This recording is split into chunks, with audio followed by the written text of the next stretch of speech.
आज हम सीखेंगे प्राकृतिक चयन और आनुवंशिक अपवाद के बारे में। एक पहाड़ी पर सफेद खरगोश की समष्टि यानी पॉपुलेशन रहती है। कुछ समय बाद वहाँ एक लोमड़ी रहने आती है। लोमड़ी अपने उत्तरजीविता के लिए इन खरगोशों का शिकार करती है। धीरे धीरे पहाड़ी पर खरगोशों की संख्या कम होते जाती है।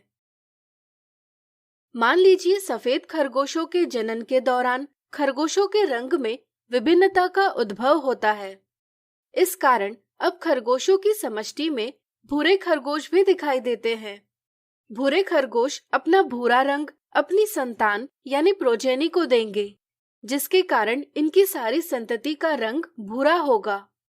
यहाँ सफेद खरगोशों की संख्या भूरे खरगोशों की संख्या की तुलना में अधिक है, इसलिए इस स्थिति में सफेद रंग एक सामान्य लक्षण है।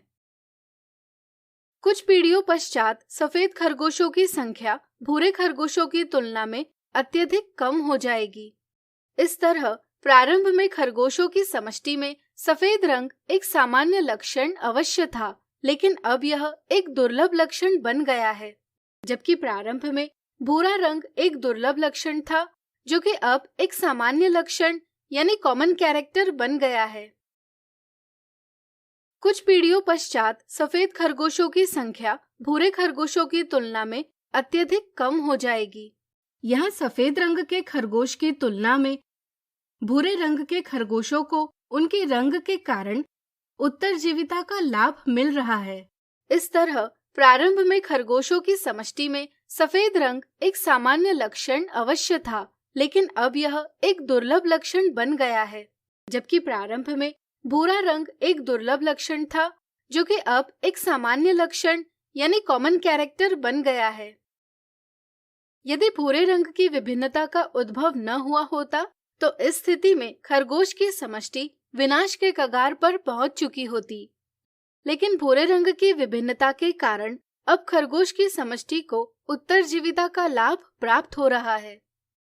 ऐसे परिवर्तन जो जीव को पर्यावरण में उत्तरजीविता का लाभ देते हैं, अनुकूलन यानी अडैप्टेशन कहलाते हैं। इसी तरह यहाँ एक और महत्वपूर्ण बात सामने आती है। क्या आप बता सकते हैं वह क्या है? सोचिए सोचिए।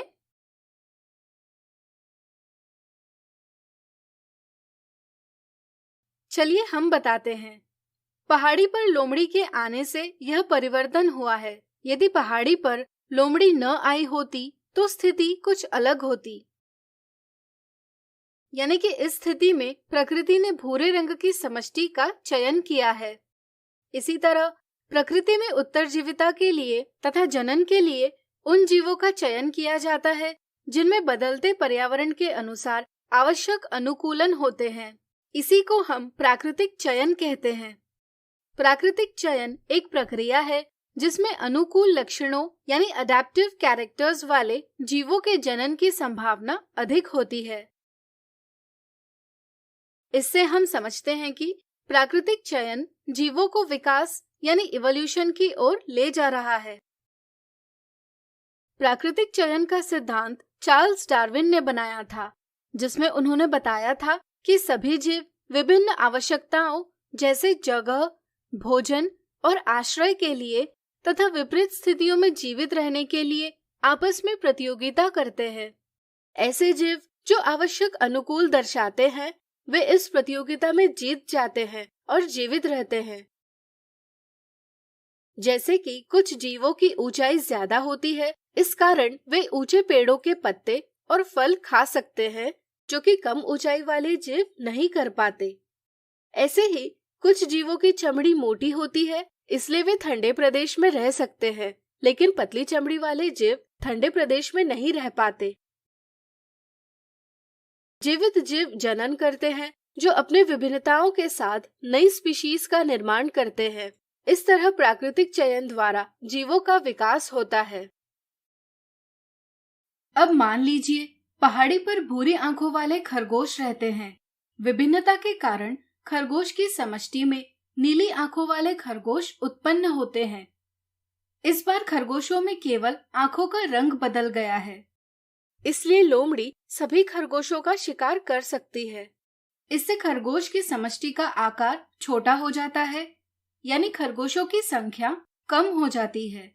एक दिन पहाड़ी पर ज्वालामुखी फटने के कारण बहुत से खरगोश मारे जाते हैं, परंतु संयोग से कुछ नीली आंखों वाले खरगोश बच जाते हैं। अब इनकी समष्टि धीरे धीरे बढ़ती है, जिसमें ज्यादातर खरगोशों की आंखें नीली है। इस तरह खरगोश की समष्टि में अचानक हुई दुर्घटना के कारण भूरी आंखों का लक्षण, जो पहले सामान्य था, अब दुर्लभ हो गया है, तथा नीली आंखों का लक्षण, जो दुर्लभ था, अब सामान्य हो गया है।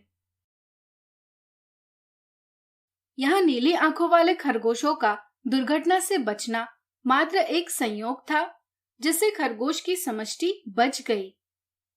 इस स्थिति में आंखों के रंग में भिन्नता आने से उत्तरजीविता में कोई सहायता नहीं हुई। यह दुर्घटना के कारण भूरे रंग के सामान्य लक्षण में परिवर्तन आया। इसी को दूसरे शब्दों में हम कहते हैं कि दुर्घटना के कारण भूरे रंग की जीन की आवृत्ति यानी फ्रीक्वेंसी ऑफ जीन में परिवर्तन हुआ।